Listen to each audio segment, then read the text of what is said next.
Hey everybody, welcome back to Out of the Ordinary with Jay, and I am with Courtney. and Courtney. How old are you? I am 25 years old. Cool, and we are coming to you live right now. Well, not live because you're watching this on the video, but for us it's live from Boston, Massachusetts. Pretty cool. And it is cold outside. It's like 20 degrees right now. So anyways, this will be my first Out of the Ordinary interview from Boston. So you're here for law school, right? Yes, I am. Okay, that's cool. So here we go with a law student in Boston.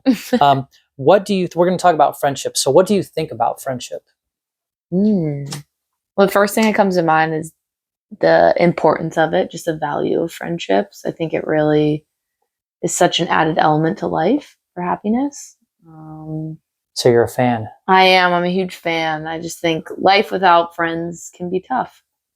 Okay, so what do you think about people that have a hard time making friends or don't have a lot of friends? What do you think? Are they at a disadvantage, do you think? Or I mean, I know it can be tough definitely to find lifelong friends or things like that, but I think from a perspective of maybe someone who has those type of relationships, I would say yes, because I couldn't imagine my life without like my deep friends. And so when I think of someone who doesn't have that ability, or it may not come as easily, I think it's a good thing. I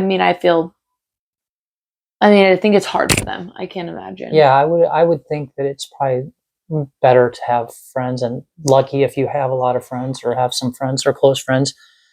Because yeah, I would think, I mean, maybe if you just grew up and you didn't have a lot of friends, you wouldn't know what you're missing type of thing. Yeah. But as somebody that has friends and likes to know people, man, it's a heck of a support system when you need it. Yeah. Or even just having like networking opportunities and resources to get jobs and things like that. It's kind of important. And I think the biggest thing too is it's quality over quantity. And so maybe like my encouragement to those who maybe have one or two, but I mean, if those are one or two great friends that really, speak into your life, wisdom, all sorts of things, like then quantity doesn't matter. You don't need many if you have few that are exceptional. Quality over quantity. I see you. Okay, so how do you think you become a good friend or are a good friend, or what makes a good friend, I guess? That's a good question. I think friendship for me has come through seeing it displayed. I see my parents are really good friends, like the way they love each other, and good friends to each other, not just good friends to other people also. Yeah, like I think that's cool. Important. I mean, you could go down to the weeds of how important that is in marriage, but that's not the topic. But I think also honestly, it's really been modified from my Aunt Lisa is just an exceptional friend. I think growing up, seeing how dedicated she is and just like she's always willing to sacrifice time, effort into people. I think definitely my Aunt Lisa. Yeah, I think that. So you would say she's a good example of a good friend? Oh yeah, 100%. I mean, yeah. I will say from my own experience, I think that because like I know some people that will maybe say that they don't have a good friend or a lot of good friends or whatever. And my take on that, my own perspective, and I'd like to hear your take on it, is that, to have good friends means to be a good friend. And so like, it's, in my view, it's hard to have good friendships or many friends if you don't put in the work. Like if you're just always expecting them to make the first effort, or them to make the call, or them to arrange the lunch, or them to follow up, like it doesn't work that way. Right. Like you have to, like, if friends are important to you, it's not, I'm not saying it's a job, but there's effort involved. Like it has to be something that is, it's something to do. You know what I mean? It's an action, not a thing, right? No, 100%. I mean, I think it takes two to tango, I think effort needs to be on both sides. I think the biggest thing for me is kind of how I've navigated to some degree of my friendships have been, treat others how I want to be treated. And so I think that rule applies when I go into friendships, even on the minimal scale of like being the first to reach out, because not having prideful tendencies in that regard, but also it could be somewhere in depth of, if your friend's going through a hard time. I don't think friends always need a solution. I think we kind of overlook how simple it is to also be a good listener, and people need that too. Yeah. I've heard listening's good. I'll try it sometime. Yeah. What, you listening? No. I know, right? But yeah, I would say just to those two. As I'm talking right yeah, now. right. No, a couple things came to my mind, but one of them is that, like, when people, like, there are certain friends of mine that I know that if I'm not the one contacting them, I might not hear from them for a very, very long time, right? And so on the one hand, I'm like, geez, like, what is this relationship really like if I'm the one that's always having to, like, mostly initiate? But maybe that's not necessarily about friendship. It's more about who's outgoing or who has the time, right, or whatever. And also some of those very friends that I'm talking about where I'm the one that really would have to, like, reach out more. If I was ever really in a bind and I hadn't talked to them in like 5 years, those would be the people that I would call that would have my back instantly, even though it's been half a decade. No, yeah. Do you know what I mean? Yeah. So it's kind of this interesting, there's like a variety of friendships. There's a degree. You know what I mean? Yeah. There's like some you don't have to see for 5 years and you can pick up the phone and you're right back where you started. Yeah. And then there's others where it's like, it makes sense to, like, stay in. I guess maybe it's important to know the personality types of the friends that you wish to have. And I mean, I think it's situational, I mean, yeah, I have a good friend from elementary school up until now, and I think we talk maybe once a month, if that, but I know that, like, anytime when I go back to Arizona home, like, I'll see her and we'll pick up, like you said, right back from, like how it usually is. Same thing.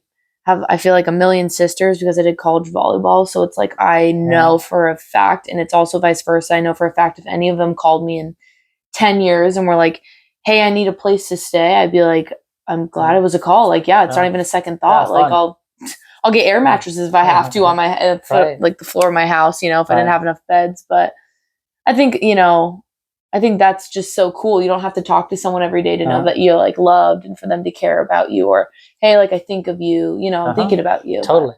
And then there's the opposite too, which is where you were friends with someone, say at a particular time, say in high school or college, or maybe at a particular job that you have. And then really that was the real thing that you had in common. Mm-hmm. And then when that falls away, like, you find that really you're just two very divergent paths, and it really kind of, like, the friendship was more about timing than it was, being compatible, if that makes sense. So then there's some that go the other way, that don't make sense anymore. Yeah, it's almost like, or you change, friends, or you change, or they change, or whatever else. I also think about how exhausting it would be that if you tried to keep in touch with all these people that, like, really served a purpose in your life. I mean, then you wouldn't have time for yourself. You'd be too much, like, extending yourself, trying to reach out to everyone. I mean, I have the tendency to reach out to friends, first, or and you're still doing law school, so it can be done. And I'm not always great, because if some of my friends watches, they know it takes about 10 to 15 business days for me to reply back, but I do reply back. That's awesome. I think you answered this already without me asking it, but I'm going to ask anyways. Would you rather have, like, one best friend, or, like, say, like, 5 decent friends? That's it. Oh, you didn't really answer that. I didn't ask that. No, I don't think you've asked that one. So what do you think? Is it better to have one best friend, or, like, 5 good, decent friends? Not that you have to choose, but if you had to. No, I'm going to choose. I think it would be the one best friend, because when I think of my, like, 2 best friends, I think of just feeling seen and people who really know me, and, like, they really get you. Yeah, like, it is like we are lock and step. Like, there's nothing, like, we're so in rhythm, I think. And when you have 5 good friends, while those are very special and important relationships, I would rather have depth. Right, not depth conversations versus surface level the rest of my life. Not as intimate, not as tight, not as almost family-like. Yeah, for sure. Yeah. I gotcha. Okay. Yeah. So what do you think makes a good friend? Like, what does it take to be a good friend? Like, what would you look for? Like, if you were to describe a good friend, or you were being a good friend, what does that look like? It's, like, really hard for me to separate these two. And I think it's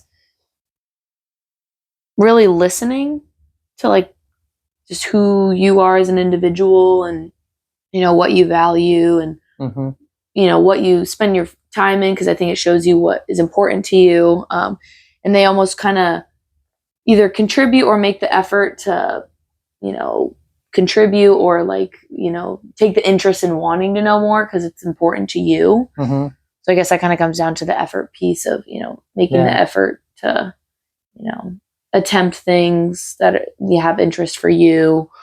And just genuinely caring for your well-being. Yeah. Because I feel like it's when things that are important to you, you feel seen, and when it's someone that you love and they kind of, not that they have to absolutely be like enthralled with the idea of your interest, but, they make an interest in an effort to show, that they care to know a little bit more. Yeah, I think what makes a good friend to me anyways, and I hate to sound almost like, I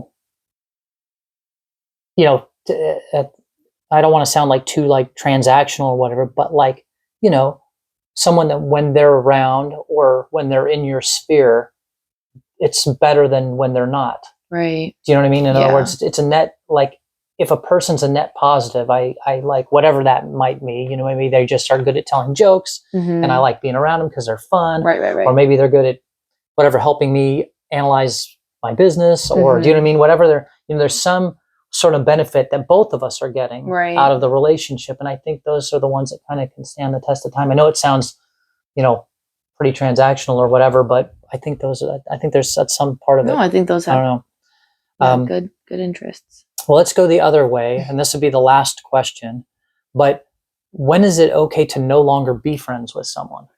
Ooh. When do you kick them to the curb? Like, you're not my friend anymore.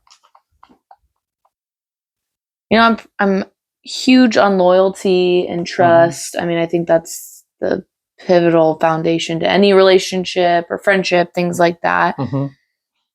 But I kind of view it as if I was to walk out of a room and my friend was in the room with somebody else and they were, talking poorly about me or, not having my back. I think that's really hard for me to like justify a friendship, knowing that I could not be in the same room and the same words that they'd be using to my own face would be applied when I'm not there, Yep. Because I think then that's like, when we're together, it's not like an honest heart, it's not their reflective self about how they feel about me. Right. Yeah, I think I'll just go back to my whole transactional idea again, is I think when they're more of a detriment than they are a benefit. Yeah. In other words, if you're around them and I'm not, it's okay that maybe a friend of yours is a negative Nelly, but if they're like starting to like pull you down with them and every time you're with them, your good day turns into a bad day. You know what I mean? It's like this constant like, oh great, I get to see so-and-so today. This is going to be tragic. And then it is, right. Every time. Like, I'm not saying that people have to be uplifting all the time and you're not there for your friends when they're in, in a down time, but, maybe if, or like if, people become so divergent for so long, like if, I don't know, somebody develops an abusive pattern or a substance abuse problem that's problematic and, you didn't meet them under those conditions. And now, as a good friend, you tried to talk them down many times, you tried to get them help, et cetera. And there's just no, whatever, like, it's kind of like, you can't go down with the ship. You know what I mean? Like, I don't know where you call it, but I think it's okay to decouple friendships when they become, oh, I agree. I mean, when they're not problematic, building and, being encouraging to you as well, or you feel like it's more of a headache than, a positive experience. I think you need to break away for that for your own mental sanity. It's not worth it. And I've seen people when like, as soon as like the friendship's like not benefiting them all, boom, they pull the record, they're out. Like, wow, I'm like, wow, but you've been friends with them for like so long. That's crazy. That's true. It almost brings like, where's the line? I'm like, man, you sure bailed like quick. A tick mark. Like it's you have as many chances as I do fingers. Yeah. Yeah, exactly. I was like, man, I think they probably could get a few more chances, but that's just my own opinion. You know what I mean? But I give people a lot of chances. I do too. So, I think I think once it comes down to that being like their new personality trait, I think that's when I'm like, okay. Yeah. So there's like this continuum, right? On the one hand, like you don't want to bail too early because then you seem like you never were in the friendship to begin with. On the other hand, you can't be in it forever because then you look like a gullible moron. Right. You know what I mean? Yeah. So it's like you got to kind of like find that happy medium of 1,000% being a good friend and also being good to yourself. Yeah. Anyways, okay, we'll end with that. Thanks for the interview, Courtney. Thanks.